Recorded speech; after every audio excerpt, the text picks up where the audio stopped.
Bienvenue à tous sur Afrique Sport pour le journal du Mercato de ce mercredi 6 juillet 2022 que nous débutons à l'Olympique de Marseille. Hasard du calendrier au clin d'œil de l'histoire en ce jour de présentation officielle du Tudor, ancien défenseur de métier, comme nouvel entraîneur de l'Olympique de Marseille. La presse italienne évoque un intérêt de l'écurie phocéenne pour son compatriote Domagoj Vida. TMW Sport Mediaset annonce en cœur que l'OM fait bel et bien partie des candidats au recrutement du défenseur central aux côtés de Monza, premier en Série A, et de la Sampdoria. L'international croate, vice-champion du monde 2018, est aujourd'hui libre de tout contrat.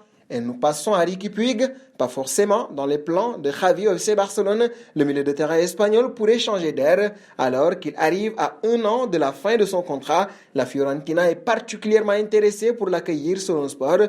Le média catalan explique que la Fiorentina serait partante pour un prêt, mais il faudrait pour cela que Riqui Puig prolonge avant au FC Barcelone sous peine de se retrouver libre dans 1 an. Il a disputé 17 matchs cette saison sous les ordres de Xavi pour un seul but marqué. Et nous faisons un saut chez les Blues.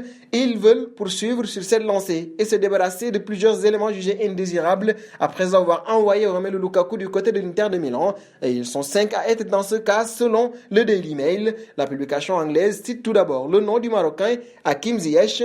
Les Londoniens veulent aussi se séparer de Timo Werner. L'Allemand n'a pas convaincu en Angleterre où il a pourtant eu plusieurs opportunités de s'illustrer. Christian Pulisic figure aussi dans la liste dressée par la nouvelle direction. Kalum Hudson-Odoi et Jorginho, à qui il reste 1 an de contrat et qui intéressent les Bianconeri, sont aussi des candidats au départ. Et nous filons en Italie, retournement de situation sur le marché des transferts. Libre de tout contrat après avoir passé 7 ans à la Juve, Paulo Dybala semble promis à l'Inter, et ce, malgré l'intérêt de plusieurs autres écuries, Manchester United, AC Milan, mais ça, c'était avant la déclaration choc du directeur sportif des Nerazzurri, Beppe Marotta. Interrogé en conférence de presse, ce dernier a indiqué que l'Argentin ne viendra pas. Dybala représentait une opportunité, mais il ne faut pas oublier que nous sommes fournis dans le secteur offensif. Nous avons un certain nombre de joueurs de poids que le manager devra gérer au mieux, mais nous respectons le joueur, a-t-il soutenu. Clap de fin donc. Et nous partons en France, libre depuis la fin de son contrat avec le Celtic. L'attaquant Karamoko Dembélé s'est engagé avec Brest pour les 4 prochaines années, soit jusqu'en juin 2026.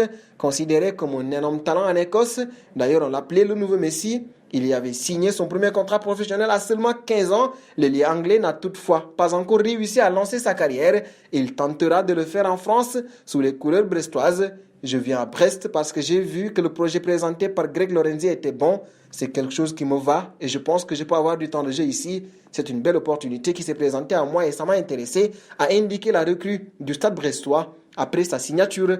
Et nous voici arrivés à l'instant quiz désormais avec 3 indices pour connaître notre joueur mystère du jour.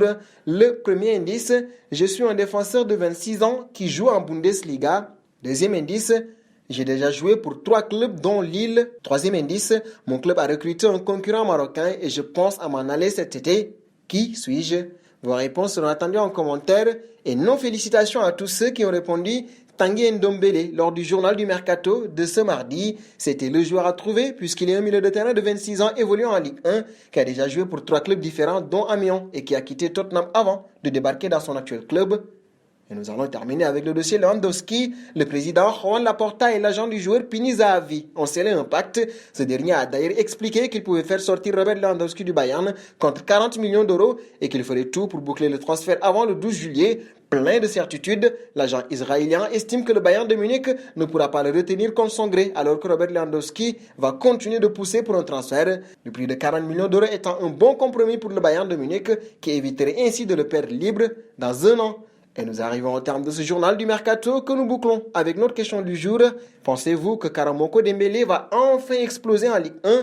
Vos réponses seront attendues en commentaire. En attendant, n'hésitez pas à vous abonner sur Afrique Sport pour ne rien manquer des informations autour du Mercato.